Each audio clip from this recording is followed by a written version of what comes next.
Hello दोस्तों, कैसे हैं आप लोग। आज मैं दोबारा आपके लिए ले आया हूँ एक्सेल में एक बेहतरीन डेटा एंट्री, यानी यहाँ पे बताया जाएगा आपको मेडिसिन बिलिंग डेटा एंट्री।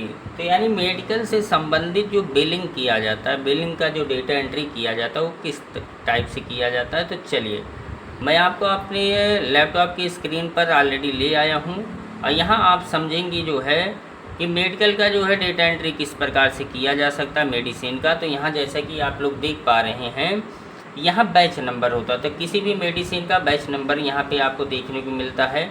इसके बाद प्रोडक्ट नेम, जैसा कि आप मेडिसिन में क्या खरीद रहे हैं, क्रोसिन खरीद रहे हैं, एसिलॉग खरीद रहे हैं, गैस्ट्रो खरीद रहे हैं, सिप्ला खरीद रहे हैं, क्रोसिन खरीद रहे हैं, यहाँ पे तो प्रोडक्टों का नाम हो गया। मैन्युफैक्चरर यानी पेंडाडोल, यानी इन कंपनियों को बनाने का जो बनाने वाला होता है उसी को मैन्युफैक्चरर, उत्पादन करने वाली कंपनियों का नाम बताया गया है।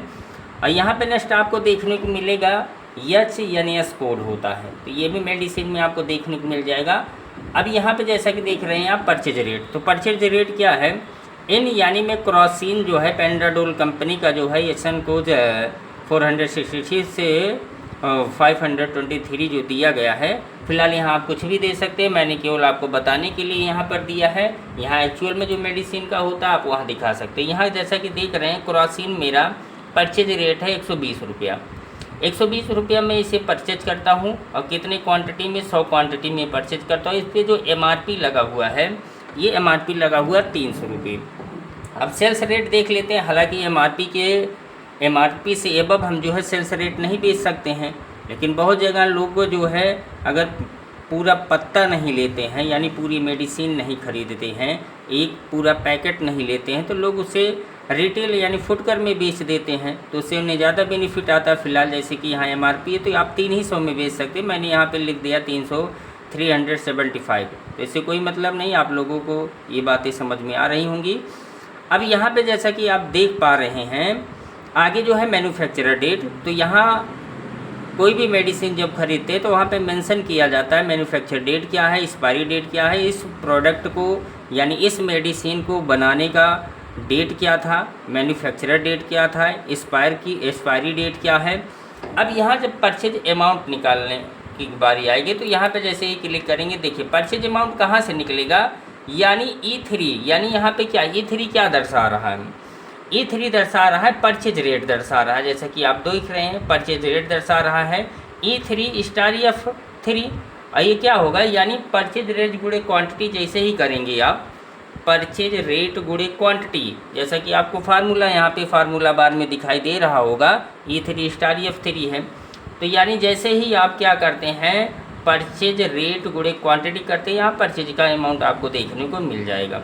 इसके बाद सेल्स अमाउंट पे आ जाते हैं। आप सेल्स अमाउंट कहाँ निकलेगा, सेल्स अमाउंट भी क्वांटिटी से निकलना है, यानी क्वांटिटी गुणे सेल्स रेट। इसके बगल में आप देख रहे हैं ये सेल्स रेट है, तो क्वांटिटी गुणे सेल्स रेट पे जैसे ही क्लिक करेंगे यहाँ सेल्स अमाउंट आपको देखने को मिलेगा। यहाँ पे आप इस तरीके से सेल्स अमाउंट देखने को पाएंगे। तो मैंने ये सारी मेडिसिन जो ख़रीदा था वो 12,000 में ख़रीदा है, और सेल मैंने किया है 45,000 में। अब प्रॉफिट हुआ कि लॉस हुआ, तो प्रॉफिट एंड लॉस देखने के लिए आपको करना क्या होगा, इस जो है सेल्स अमाउंट से आपको परचेज अमाउंट घटा देना है। तो जैसे ही आप सेल्स अमाउंट से परचेज अमाउंट घटाते हैं तो आपको यहाँ प्रॉफिट एंड लॉस देखने को मिलेगा।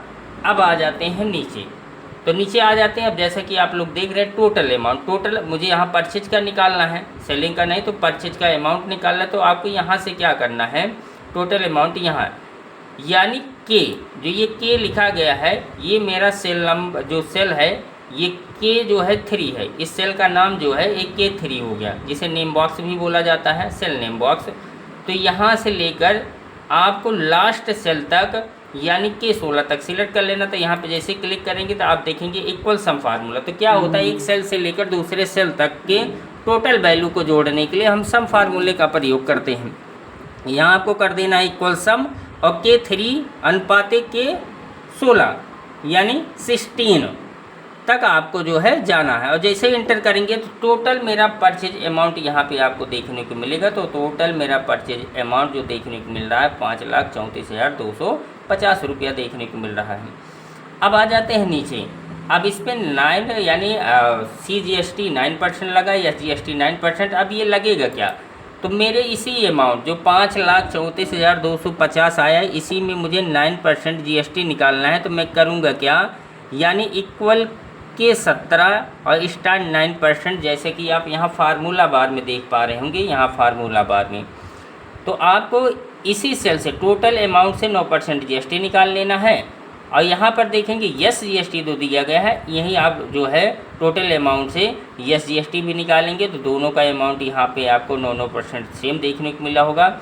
अब आ जाते टोटल अमाउंट निकालने के लिए। टोटल अमाउंट कितना हुआ विथ GST के साथ, टोटल अमाउंट जो होगा वो विथ GST के साथ, यानी विथ GST यानी टोटल अमाउंट विथ GST।